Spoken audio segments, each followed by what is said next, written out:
نبی کریم صلی الله علیه وسلم لا دوه کسان رالل د یمن نه، بازان د یمن یو بادشاه د هغه استازي چې رالل ږیرې خریلې وې او برېت یې پرېښی. نبی کریم صلی الله علیه وسلم ته مخ واړاو، مخ مبارک یې ترې واړاو او طریقه محمدیه کې مې یو قول لیدلی و ډېر مخکې چې اوس هم کوم سړی ږیره خریلی د حضور پاک قبر مبارک ته مخامخ ودرېږي او سلام پرې اچوي، نو نبي علیه السلام ته په قبر مبارک کې مخ بل طرف ته اړوي. دومره خطرناک شی. بازان د طرف نه دا دوه استازي رالل، نبي علیه ږیرې خریلې وه، برېت یې پرېښي و، حضور پاک مبارک ته مخ بل طرف ته واړو. هغوی ورته بیا راتاو شو، استازو ته څوک غږ نه کوي. حضور پاک ته تپوس وکړو من امرکما بهذا، دا درته چا ویلي دي چې دا ږیرې وخوړی او برېت پرېږدی؟ وی ربنا، زمونږ رب. هغوی به خپل بادشاه ته رب وی، زمونږ رب مونږ ته دا حکم کړی، زمونږ بادشاه چې ږیرې وخورایې او برېت پرېږدی. حضور پاک به څه وی لکن ربي امرني باعفاء لحیتي، ما ته خپل رب حکم کړی دی باعفاء لحیتي چې د خپله ږیره ګڼه کم و احفاء شاربي او برېت واړه کم. ما ته خپل رب خو دا حکم کړی دی، تا ته خپل رب دا حکم کړی دی، ستا بادشاه ما ته خپل رب دا حکم کړی دی اعفاء لحیتي چې د ږیره ګڼه کم، ګڼول ګورې غټول او برېت واړه کم. یو بل سړی نبی کریم صلی الله علیه وسلم د هغې مجوسي و، مجوسي دی مجوسي. حضور پاک ورغی، هغه هم ږیره خریلې ده، هغه هم ږیره خریلې ده او برېت یې پرېښي دي. نبی کریم صلی الله علیه وسلم د هغه نه هم دقه تپوس وکړو لماذا، دا څه دي؟ دا ږیره دې ولې خریلې ده او دا برېت دې ولې پرېښي؟ دا ولې؟ هغه هم دقسې جواب وله ورکړ، دا زمونږ د قوم عادت دی، دا زمونږ د قوم خوښه ده. نبی کریم صلی الله علیه وسلم فرمایي وی زما خو داسې نه ده خوښه، زما خو دا خوښه ده چې ږیرې مې دې غټې وي او برېتان دې واړې. زما روغ یو خبره دې من کې درته کوم، ږیره پرېښودل سنت نه دي، یوازې واجب دي. ښه خریلې لویه ګناه ده او برېت اوږده اوږده پرېښودل دا ګناه ده، دا به نه پرېږدئ، دا به لنډې کې یا به په چاله باندې مکمل وی چې د دغه سره برابر شي شونډې سره، یا داسې دا ویښونه ته ووهه چې لکه د انسان دا روزني دقسې پاتې شي. بهر کیف خبره مې دې پورې کوله د مولانا شیر علي شاه صاحب رحمه الله، دا حق مضبوط اواز کوونکی، هلته مې درون اواز وکړه خلکو ته او د دغه علاقې سفرونه هم کړي، لوی سفر د دغه علاقو یې هم کړی. زما ورسره دا اوس چې حج له تللی وم، نو د حج نه هلته زمونږ یو دوست دی قاري عبدالواحد صاحب، مکي په پاتې کېږي په مکه مکرمه کې، نو هغه سره زه بره څلورم چت باندې ټلیفون وکړه چې بره راوخېږي، هغه بره ناست دي، هغه سره مېلمه شومه. نو ما هغه د ډاکټر شیر علي شاه صاحب سره ډېر ښه تعلقات دي، هغه به یې غریب اسپتال ته هم بوت او د سترګو علاج له کراچۍ ته او اسلام آباد ته چې دلته به هغې ډېر خدمت پرې ولګوو. ما تاسې تپوس وکړ مې ډاکټر صاحب سره رابطه شوې ده که نه ده شوې، څنګه دی؟ وی درته یې په ټلیفون میلاو کړم؟ نه میلاو کړه. نو ما ته یې د مکې مکرمې نه میلاو کړه، نو دا تېر شوي حج کې، نو مونږ ورته دعا مو کړه هلته په حرم مبارک کې، ډېره دعا مو ورته وکړه او تاسو ته هم دا وایم چې علما کرامو ته تاسو هم دعاګانې کوئ، ځکه علما خو د دین ستنې دي که. نو ما ورته هغه دی طبیعت دې څنګه دی؟ نو ما ته یې وایي چې طبیعت خو مې ښه دی الحمدلله، او مې درس لا ځای کې نه دي، او درس ته خو د اختر نه مخکې روان شوم، یو څو درسونو لاړم، ما خو دې له نیت کړی و چې د درس نه کوم، په مولانا سمیع الحق صاحب دامت برکاتهم هغه یادو چې هغه وایي چې نه که یو حدیث دی که دوی خو راځه خپل درس کوه. نو ما ورته وویې بهجي زما هم دله دا مشوره ده، درس مه پرېږده، یو حدیث وایه نیب وایه خو زه خامخا وی ښه. او زما د والد صاحب سره ډېر نږدې تعلق پاتې شوی دی، سبقیان و سبقیان. یو ناشنا خبره درته وکړم دې متعلق، زما متعلق په راباد کې په 2002 کې چې دا کوم الیکشن و، نو دې په دې میرآباد کې یو ډېر لوی عالم وفات شوی و د میرآباد د کلي د شاه صاحب والد صاحب و میرآباد کې چې کوم شاه صاحب دی د والد صاحب نو دې ملګري به اوس په سبق کې نو هغې جنازې له راغلي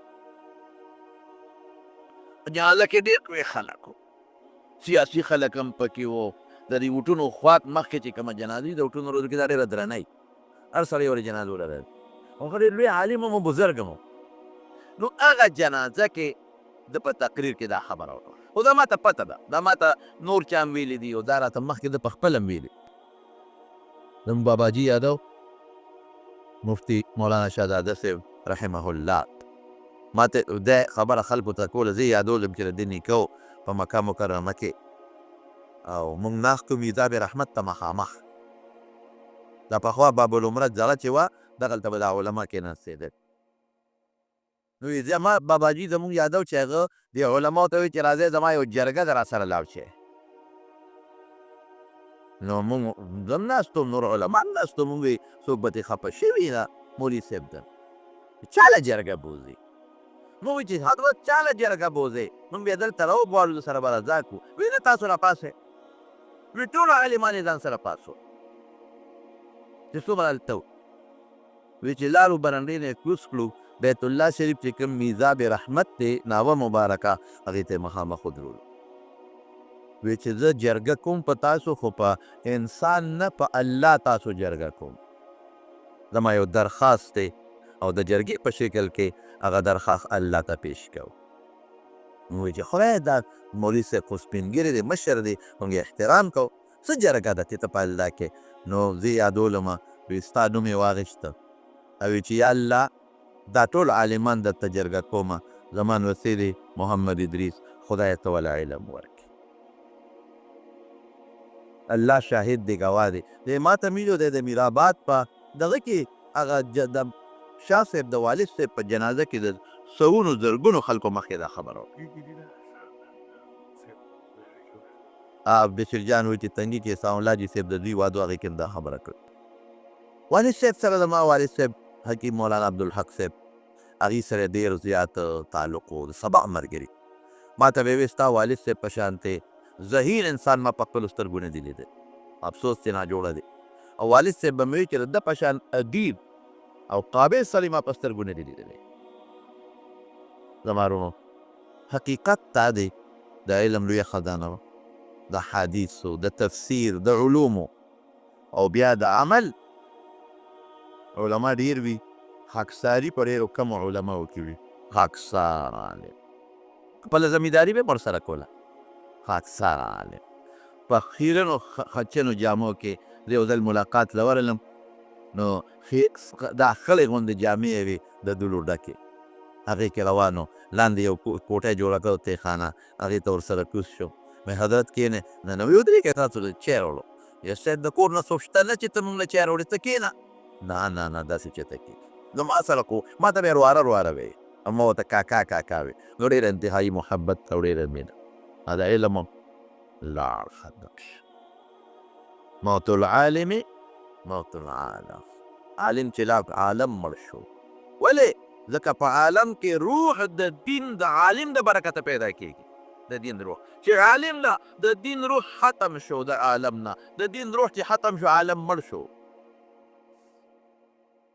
عظیمه جنازه وشوه الله اکبر تاسو که څوک تللی یې لیدلی به م وي زه خو پخپله پکې موجود وم په جنازه کې دومره جنازه یا زموږ د شیخ صاحب جنازه وه په پېښور کې خروجم و ګرمیم و سخته او جوجم و دنیا او یا دا جنازه دا خو بل شان جنازه او داسې جنازه وشوله او جنازه کې څوک ټول صالحان دیندار د الله دپاره تلي هر ځای نه په دې څوک نیت نه وي تللی چې شیخ صاحب زما جنازې ته راغلی زه کوله د جنازې له ځم هر سړی بشیر جان وایي د ګاډي د کولېدو نه هم خو مې چې ځم موټر کې ناستم کوزم نه شم خو لاړم یقین وکړه چې خلک په دغه نیت تلي ما په جنازه کې مه وایي مې جنازه کې دوه فعلي وي یو دا چې میت له به ته سپارش وکړې الله ته او دویم دا چې د بعد انسان جنازه د دې جنازې کوونکي دپاره هم بې سعادت او برکت وي خلک په دغه نیت کوي علما طالبان صوفیان، شیخان، دینداره، د علماو سره مینه کوونکي دا په لکونو خلک په جنازه کې شریک وو او جنازې نه پس چې کله دفن شو الله نو قبر نه خوشبو روانه ده. امام بخاري رحمت الله علیه چې کله وفات کیږي هم د دنیا د ژوند نه ډېر زیات تنګ شوی و، خلکو نه تنګ و، ظالمانو نه، نو د الله نه سوال کړی و. ازبکستان کې خرطنګ کې الله نه سوال وکړو اللهم قد ضاقت علی الارض بما رحبت فبإذنی الیک غیر مفتون. خدایا ستا ځمکه ډېره فراخه ده خو په ما تنګه ده الله ما ځان ته قبض که خو د فتنې د مرګه مې وساته. نو سم لاس خولې ته و بیا دې وفات شو. نو هغه زمانه کې یو عالم و هغه په خوب کې نبی کریم صلی الله علیه وسلم حضور پاک مې په خوب کې ولید ګڼ شمېر ملګري دي ورسره.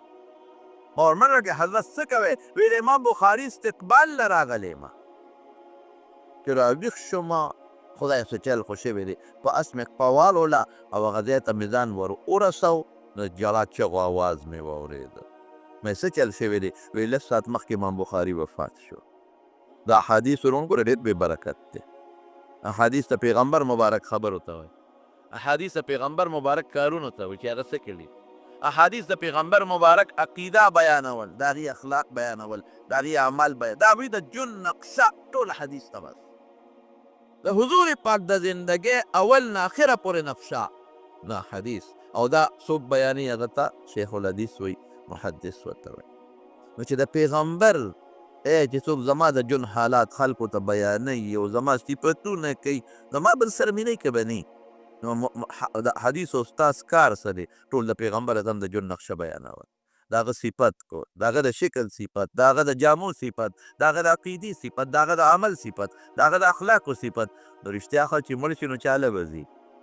فرعون خواله به ځي؟ نه. د ابوجهل خواله به ځي؟ نه. د چا خواله به ځي چې په ژوند کې د چا صفت کړی چې په ژوند کې وی قال رسول الله صلی الله علیه وسلم کذا التبذی چې د پیغمبر مبارک خواله لاړو خوشبویي ته نه دي چا ته به خوشبویي دي.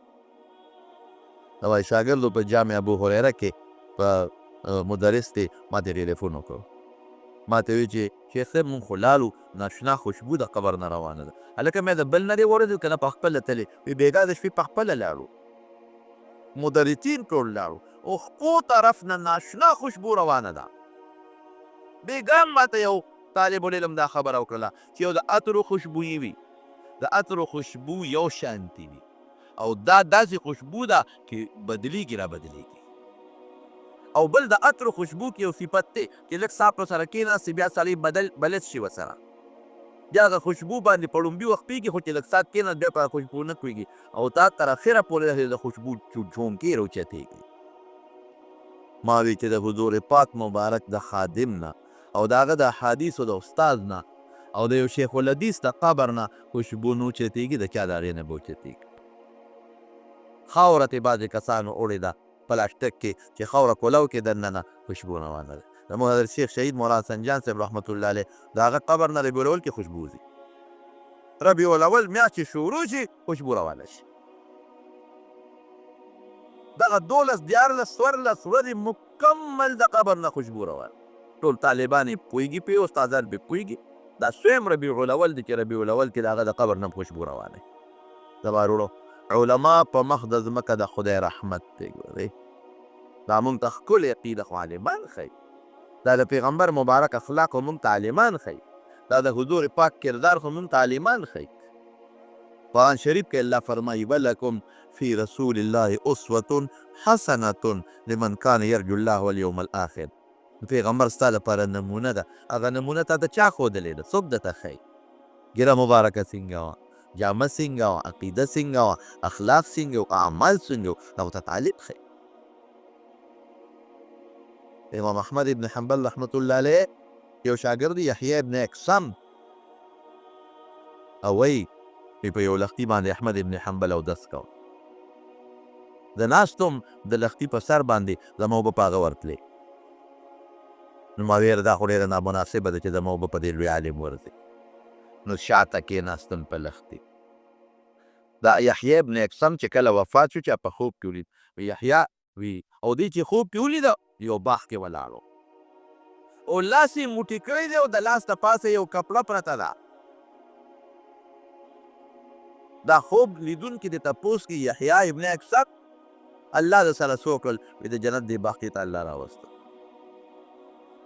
وایي څنګه قصې راوستې وایي چې مخامخ شوم چې یحیی ابن اکثر څه دې راوړي دي ما سره خو جواب نو وایي یحیی یو عمل دې کړی دی په هغې دې بخم جنت ته دې لیږم.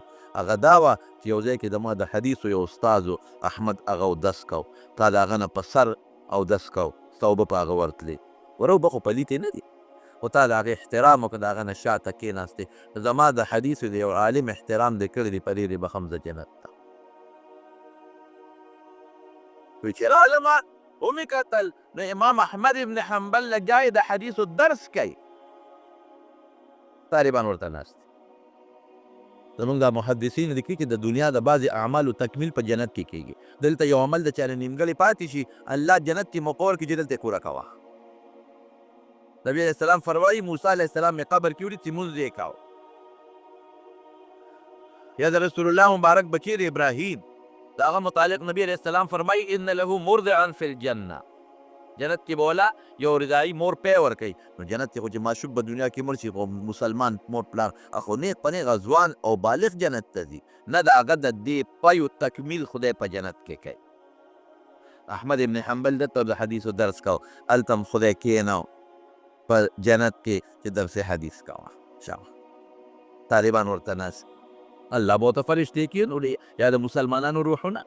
یحیی ابن اکثم وایي چې څنګه ودرېدم دې د حدیثو درس کوي نو یو خوره وه هغې سره په زولی کې هیرې جواهرات او ملغلرې وې زولی یې پې داسې وشیندله هغې یو چمک او برېښنا وکړه یو ملغلره مې د لاس دراله دا د لاس کې مې نیولې ده او څادر مې پیچولی زما رونو علما په مخ د ځمکه د خدای رحمت دی خدای چې په تا پیژني عالم به پیژني یا د حدیث استاد دا د پیغمبر علیه السلام جانشین دی د هغه په مسله ناست دی د هغه مبارک احادیث امت ته رسوي او ژبه یې ټول ورځ د رسول الله په خبرو باندې ګرځي نو د علماو وجود رحمت او چې عالم د مخ د ځمکې نه لا نبي علیه السلام فرمایي ما درته مخکې حدیث عبدالله ابن عبد العاص بخاري کې دی قال رسول الله صلى الله عليه وسلم ان الله لا يقبض العلم انتزاعا ينتزعه من العباد چې خدای پاک علم د بندګانو نه داسې نو باسي چې زړه نه لري بس د شپې ودي عالم یو ساعت پاسي او علم ته یېري بعضې وخت کې داسې هم کېږي خو کله کله هغه هم د دنیا د عارضې او د بیمارۍ د وجې نه کېږي بل يقبض العلم بقبض العلماء علم پس ختمی د علماء په مرګ باندې حتی اذا لم يبقى عالما عالمان برور عمري عالم به پاتې نشي اتخذ الناس رؤوسا جهالا خلق به خپل مشران جاهلان جوړ کړي علم بني فسئلوا هغې نه به تپوسونه کېږي فتوې به ورکوي فدلوا وادولوا په خپل هم ګمراهان خلک به هم ګمراهان علماو له دعا کوي ښه او حضور پاک وایي علماو دپاره په سړو کې میږي دعاګانې کوي او په دریاب کې کبان ورله دعاګانې کوي ولې هغې ته پته لري چې زمونږ تعلق د عالم سره دی که عالم لاړ بېدیني به خوره شي قیامت به راشي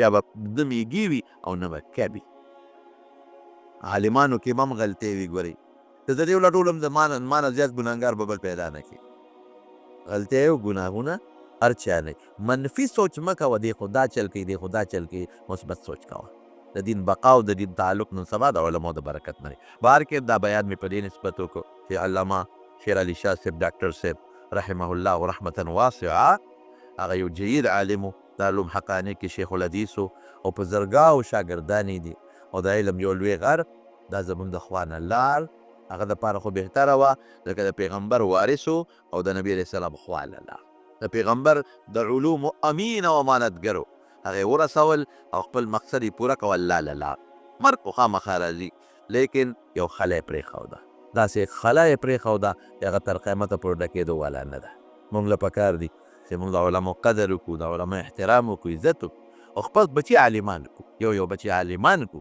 علم د خدای لوی نعمت کوم علاقه کې چې یو عالم هم وي په خدای رحمتونه پرې نازلېږي او چې کوم علامه کې د خدای غضب او قهر راځي علما ته خدای مخکې نه اوچت کړي د عبدالله ابن عمرو ابن العاص رضی الله عنه روایت ته بخاری شریف کتاب العلم کې چې الله پاک دا علم پورته کوي نو داسې نه پورته کوي چې د انسان د زړه نه وباسي او د ده نه یې هېر کړي، داسې نه کوي.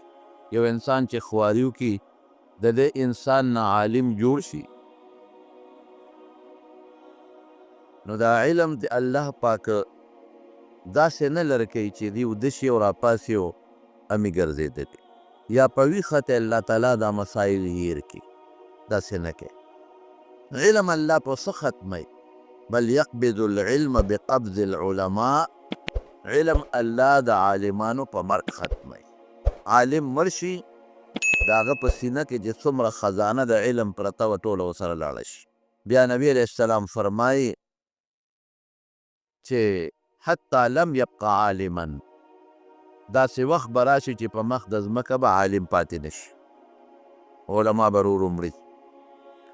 اتخذ الناس رؤوسا جهالا، نو خلق به مشران چې جوړوي نو ابه جاهلانی، عالم به نی، د قوم مشر به عالم نی، د وطن مشر به جاهلی، د علاقې مشر به عالم نی، ناپویه به جاهل به د شریعت نه. د هرې محکمې چې کوم مشر دی ابه د شریعت ته ناخبره. د جومات مشر، جومات کې امام نه به عالم نی، علما به لاړ شي ختم بشي. فسئلو دی خلقو نه به تپوسونه کېږي، جواب به ورکوي بغیر علم بې علم، علم به ورسره وینه. فدولو وادولو، په خپله هم ګمراهان شو، خلک هم ګمراهان کړل. دا د حضور پاک مبارک وینا. رښتیا د ما وروڼو چې سړی نظر وکړي د علم اسباب ډېر زیات شو. یو حدیث کې راځي یفشو العلم والقلم، اسباب به ډېر زیات دي. نن سبا د علم دومره اسباب دي چې مخکې دا نو کتابونه پخوا دومره نو لکه اوس چې څومره دي. پریسونه ولګېدل، فوټوسټیټ مشینونه ولګېدل، کمپیوټر یې راووتې، انټرنیټ په ذریعه باندې علم ورو ورو خورېږي، اسباب ډېر زیات شو. موبایل کې خلکو سره د دیني او اسلامي کتابونه یې هغه پې ګوري، کمپیوټر کې خلکو سره دیني اسلامي کتابونه یې هغه پې ګوري. اسباب د علم ډېر شو. علم نشته چې کم مخکې و، کم علم چې دا شاه ولی الله سره و نشته، کم علم چې امام رازي رحمت الله علیه سره و نشته، کم علم چې امام غزالي سره و نشته، کم علم چې امام ابو حنیفه رحمت الله علیه امام شافعي سره و نشته. دې وروستنۍ زمانې نه به راشو، کم علم چې مولانا شبیر احمد عثماني سره و نشته، کم علم چې زمونږ استاد محترم شیخ الحدیث مولانا عبدالحق صاحب سره و نشته، کم علم چې زمونږ شیخ مفتی محمد فرید صاحب رحمه الله سره و هغه نشته. هغه علم هغسې علما به ګرځي ګرځي، قسم دی که په دا دنیا کې را پیدا کړي.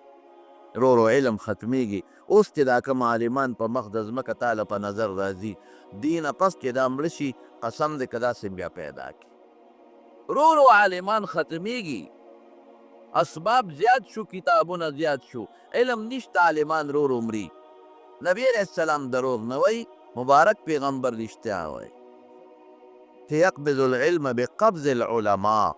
د امام رازي چې کوم علم و هغه سره لاغ، د امام غزالي چې کوم علم و هغه سره لاغ نشته، هغسې ملا نشي پیدا کولی.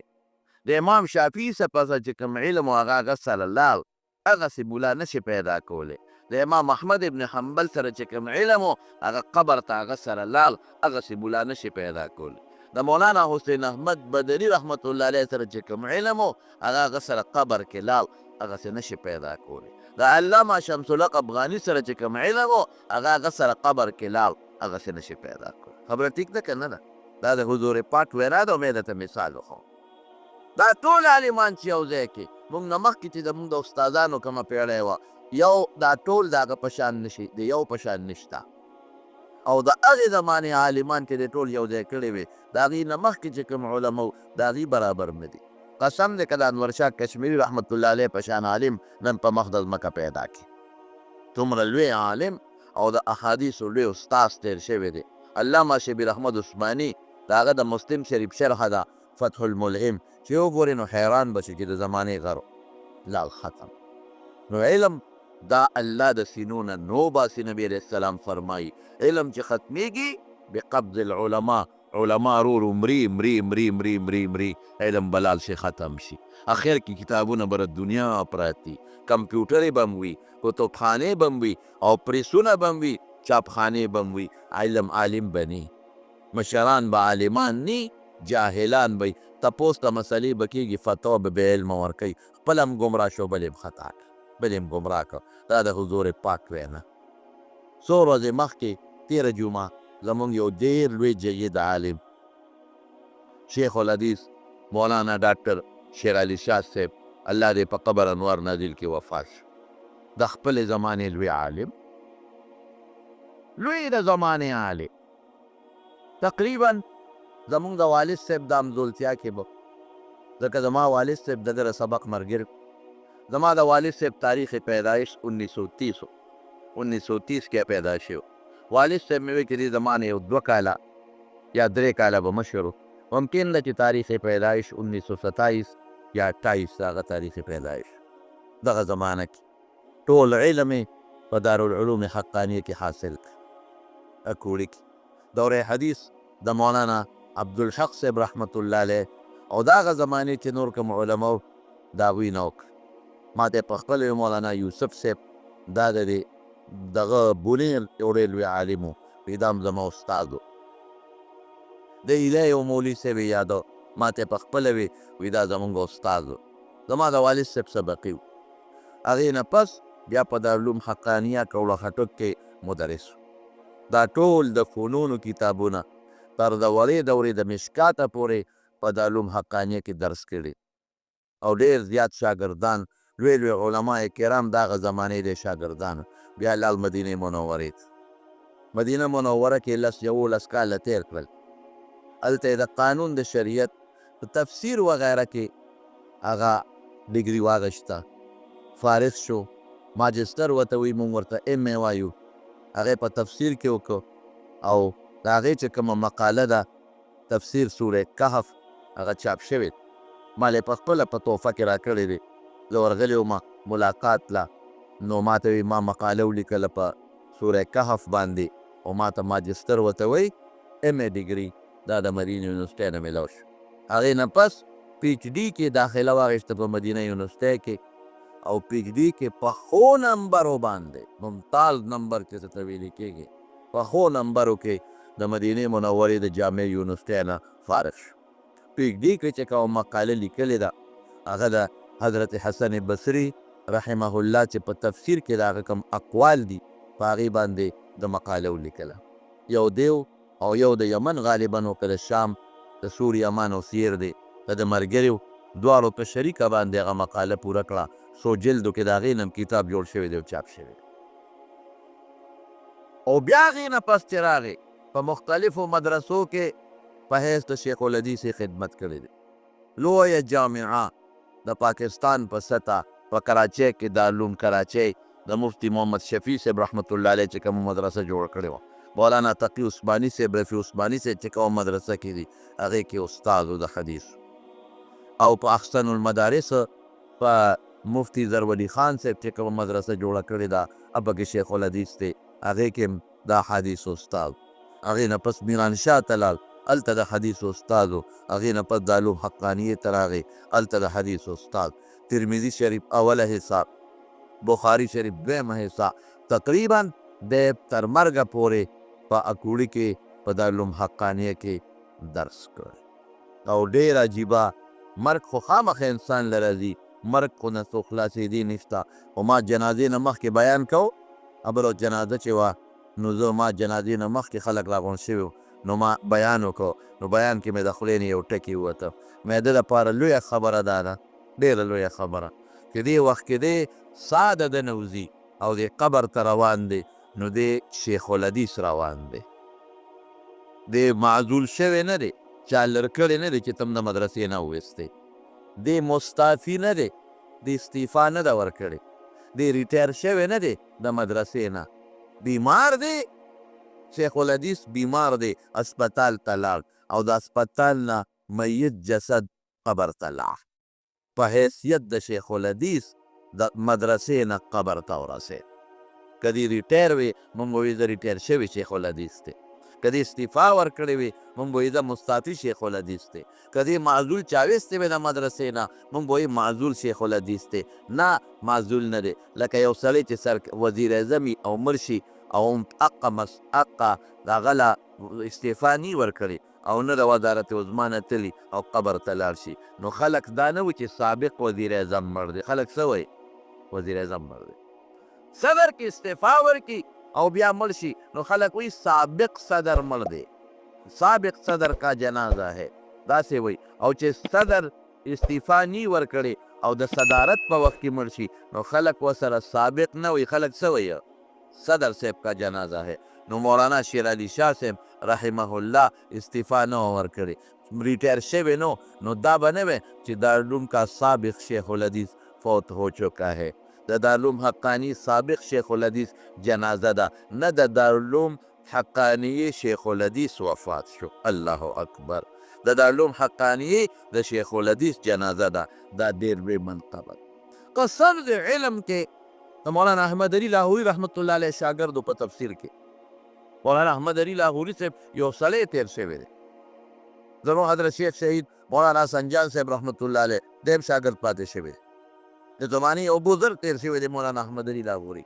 د اصل نه د سیکانو سیکان مور او پلار او قوم دی پکې مسلمان شو. دارالعلوم دیوبند کې لګیا دی سبق وی او د هغې نه فارغ التحصیل شو. نو هلته کې په دارالعلوم دیوبند علاقه کې یو لوی سیټ و، د هغه لور پیغله شوې وه. نو سیټ صاحب وی چې دا به زه عالم له ورکو.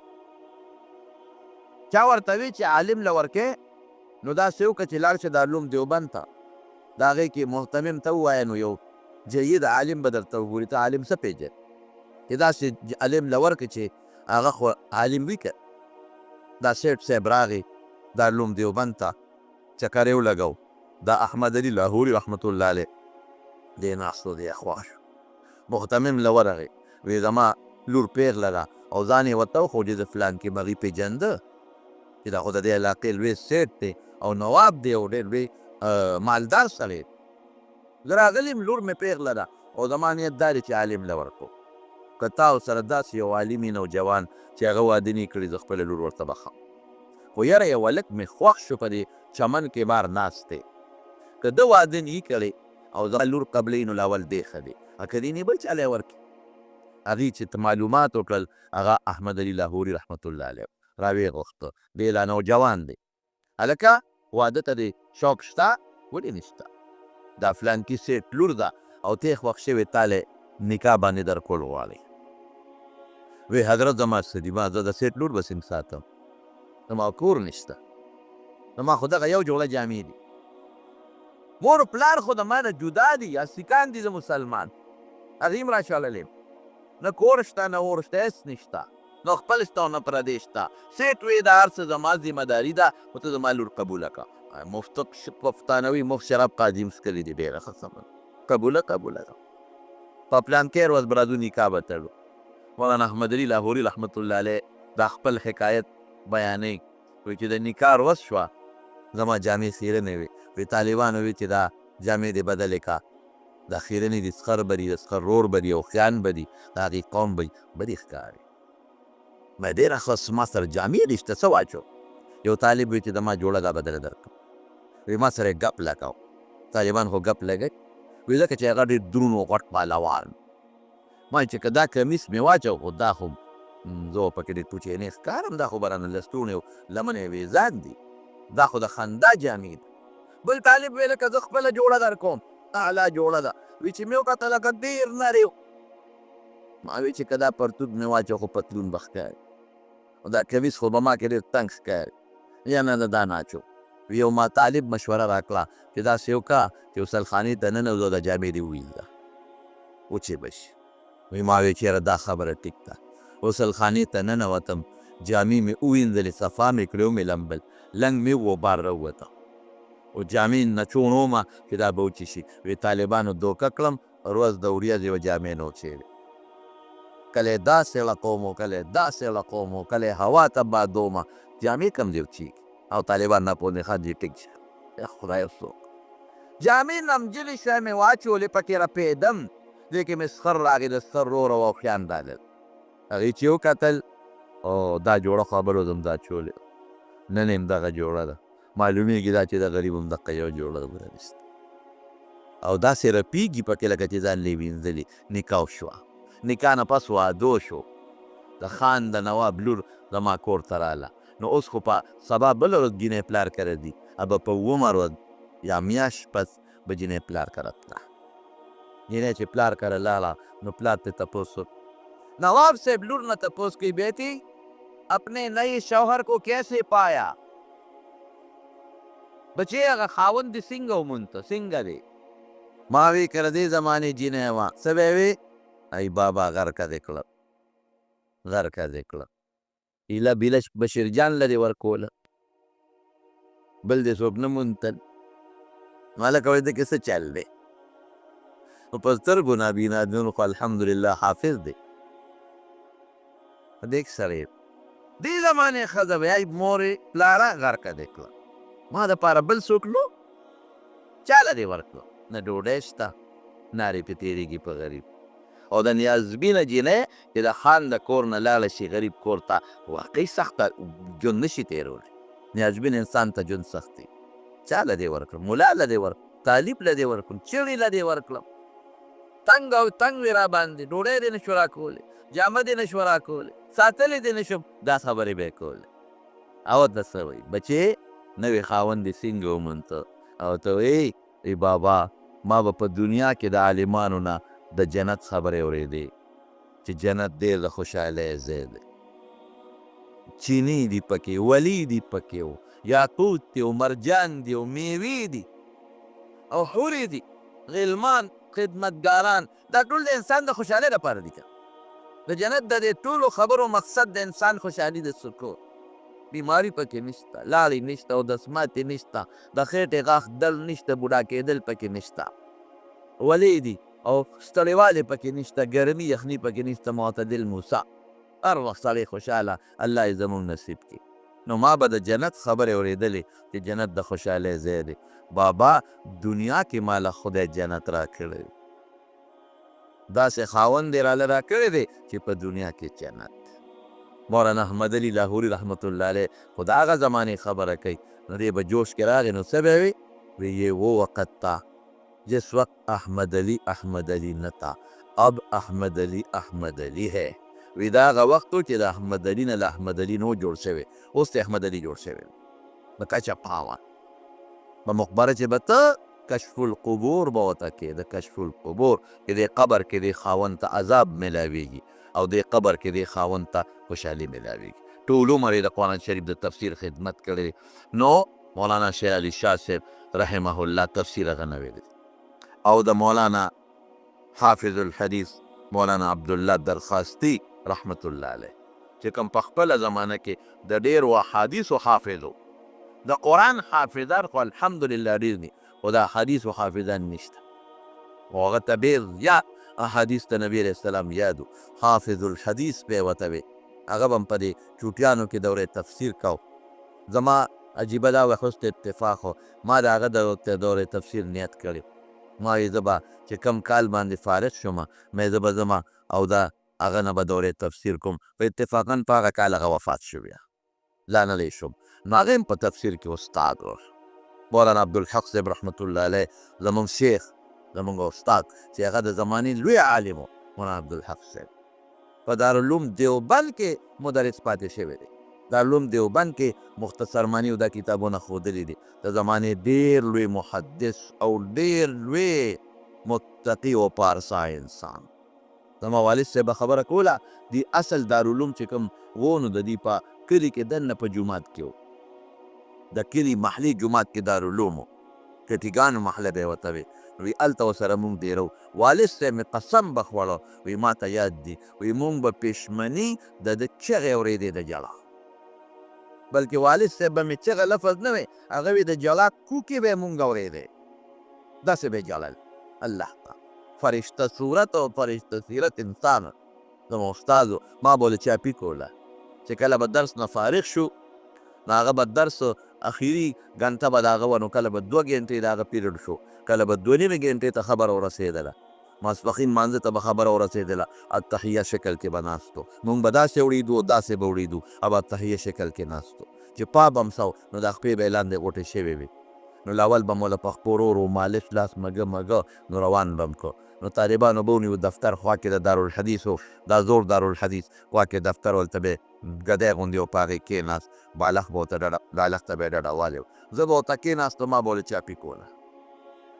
طالبان ملارل او زه به کېناستم په لاسونو چاپي پخپو چاپي ښه داسې به مې دمه که که نه ما ته به یې وی بس دی که نه، خو زه به پرې پوهیم چې د قصد ته بس کوئ، لکه بعض انسان ست غوندې وکړي که نه، لکه ما ته به یې دا شا داسې رانېغه کړه وی بچې بس دی که نه، نو ما وی نه جینا وی نه ستړی به شې وی نه یم ستړی په ملا باندې او به ناظم صاحب سره ناست و د مدرسې حساب کتاب به یې کو دسخطۍ به یې کولې، نو چې ما به ځان نه خولې وویستې او ښه به مې چاپي که نو بیا به ترې راپاڅېدم دعا به یې راته وکړه. دا د استادانو دعاګانې د استاد خدمت د خپل باباجي مې خدمت کړی دی، چاپي مې وله کړې ده او دعا مې ترې اخیستې ده او د استادانو خدمت دا د کمال شی دی جي. تاسو دا د جوماتونو امامان ولې ستاسو استادان دي، دا د جمعې تقریر کې اورئ دا مو استادان دي، د دین مسلې ته اورئ، دا چې د ورپسې لمونځ کوئ دا مو استادان دي، د دې به خدمت کوئ، په دې خدمت به خدای کمال درکوي. دعا چې د مسلمان دله نه وویستله نو دا د کمال خبره ده، که ته ورته ووایې او که نه وایې چې ما ته دعا وکړه، خو چې ته خدمت وکړې د هغه د زړه نه غیر اختیاري دعا خیږي. نو مولانا عبدالحق صاحب رحمت الله علیه د یم استاد و، الله وله کم مقام ورکه مولانا شیر علي شاه رحمت الله علیه په مدینه منوره کې پی ایچ ډي وکړه، مدینې یونیورسۍ نه پی ایچ ډي اسانه خبره نه ده، او مدینې منورې نه په اعلی نمبرو کې ممتاز پوزیشن کې په اول نمبر کې پی ایچ ډي وکړه، ډاکټر ته جوړ شو او په مدینه شریفه کې په مسجد نبوي کې د نبی علیه السلام په جومات کې د قرآن شریف د تفسیر درس کړی دی. دا ډېره لویه خبره